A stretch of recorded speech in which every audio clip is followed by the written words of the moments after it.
नमस्कार, मैं पंकज और वापस आ गया हूँ एक नई वीडियो के साथ। और इस वीडियो में मैं आपको एक ऐसा बिजनेस मॉडल के बारे में बताऊंगा जिसमें आपको कुछ नहीं करना है। क्या कुछ नहीं करना है जी? एक बार आपने इस बिजनेस मॉडल को अपने बिजनेस में सक्सेसफुली इंप्लीमेंट कर दोगे ना, यानी आपने एक बार इस बिजनेस मॉडल को क्रैक कर लिया तो उसके बाद आपको कुछ नहीं करना है, केवल बैठ के नोट छापना है। इस बिजनेस मॉडल का नाम है हब एंड स्पोक मॉडल। और इस वीडियो में मैं आपको पूरा hub and spoke business model का कॉन्सेप्ट समझाऊंगा, डिफरेंट केस स्टडी के साथ समझाऊंगा कि ये होता क्या है और इसे आप अपने बिजनेस में कैसे इंप्लीमेंट कर सकते हैं। तो चलिए वीडियो को शुरू करते हैं। तो ये हब एंड स्पोक मॉडल होता क्या है? Hub and spoke model generally companies अपने प्रोसेसेस को और भी ज्यादा एफिशिएंट बनाने के लिए इस्तेमाल करती है। यहाँ पे क्या होता है, एक मेन सेंटर होता है जिसे हम हब कहते हैं। ये हमारा प्राइमरी हब होता है और इसके फिर छोटे हब्स होता है जिसे हम सेकेंडरी हब कहते हैं। और ये सारे सेकेंडरी हब होते हैं स्पोक्स। अगर इसे और डीपर लेके जाए तो उस सेकेंडरी हब के भी छोटे छोटे हब्स होते हैं और उन्हें भी हम स्पोक्स ही कहते हैं।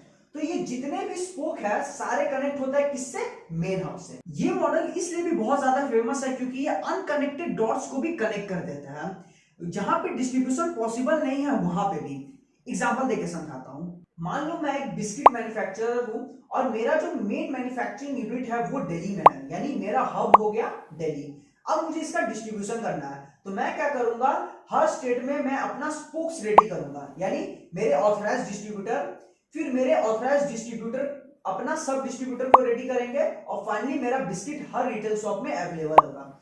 इस तरीके से हब एंड स्पोक मॉडल काम करता है। आपने हब एंड स्पोक मॉडल तो समझ लिया, लेकिन आपके अंदर अब एक सवाल होगा कि इस हब एंड स्पोक मॉडल को इस्तेमाल करके आपका प्रोसेस कैसे एफिशिएंट होगा। तो मैं ठहरा दिल्ली का मैन्युफैक्चरर, तो मेरे लिए बहुत मुश्किल होगा कि मैं कोलकाता जाके या फिर मुंबई जाके अपना बिस्किट बेचूं, क्योंकि मुझे हर स्टेट का लोकेशन नहीं पता। इसलिए मैंने एक स्टेजेस ऑफ डिस्ट्रीब्यूशन बना दिया, ऑथराइज्ड डिस्ट्रीब्यूटर, फिर डिस्ट्रीब्यूटर, फिर सब डिस्ट्रीब्यूटर का।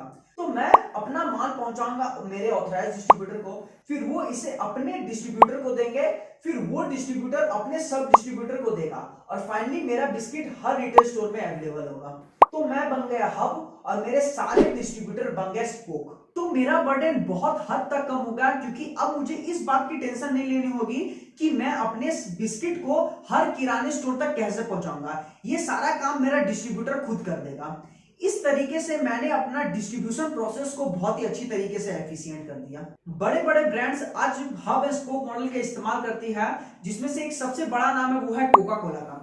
क्या आपको पता है पिछले इतने सालों से ये कोका कोला ड्रिंक बनाता कौन है? इसे बॉटलिंग प्लांट वाले बनाते हैं। कोका कोला क्या करता है, सिर्फ वो उनको सिरप लाके दे देता है और ये बता देता है कि इतना पानी डालो, इतना चीनी डालो, इतना सिरप डालो, आपका कोका कोला तैयार। और फिर वो बॉटलिंग प्लांट वाले अपने कोका कोला ड्रिंक को सारे डिस्ट्रीब्यूटर में दे देता है और वो डिस्ट्रीब्यूटर सारे रिटेलर्स को अपना कोका कोला ड्रिंक को पहुंचा देता है। और कोका कोला क्या करता है, बैठ के नोट छापता है। ऐसे ही एक और एग्जांपल देता हूं थायरोकेयर का। थायरोकेयर ने अपनी फ्रेंचाइजीज को पूरे इंडिया में बांट दिया है और ये फ्रेंचाइजी जनरली होते हैं इनके कलेक्शन सेंटर, यानी पेशेंट का जितना भी ब्लड सैंपल होता है वो सारा यहाँ कलेक्ट होता है और वो सैंपल सीधे जाता है थायरोकेयर के सेंट्रलाइज्ड लैब में, जो कि है मुंबई में। और वहां पे सारे ब्लड सैंपल्स को टेस्ट किया जाता है और उसका रिपोर्ट निकलता है। तो थायरोकेयर का जो सेंट्रलाइज्ड लैब है ना, वो हुआ उनका हब और उनके जितने भी फ्रेंचाइजीज हैं वो हुए उनके स्पोक। अब आपको ये समझना है एज अ बिजनेस आप ऐसे क्या तरीके लगाओगे कि हब में पैसा कोई और लगाए, स्पोक में पैसा कोई और लगाए। इसको बहुत ही अच्छी तरीके से बेकरी ब्रांड्स ने इस्तेमाल किया।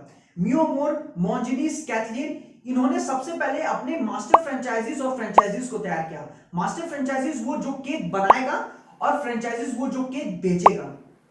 यहां पे बेकरी ब्रांड्स क्या करेगी, सिर्फ अपने मास्टर फ्रेंचाइजीज को सारे प्रोसेसेस, मैनुअल्स और एसओपीज दे देगी कि कैसे केक बनेगा, उसमें क्या डलेगा वगैरह वगैरह। और फिर वही मास्टर फ्रेंचाइजीज अपने जो भी केक उन्होंने बनाया है उसे वो अपने फ्रेंचाइजीज को डिस्ट्रीब्यूट करेगी और वो फ्रेंचाइजीज अपने सारे कस्टमर को सर्व करेगी।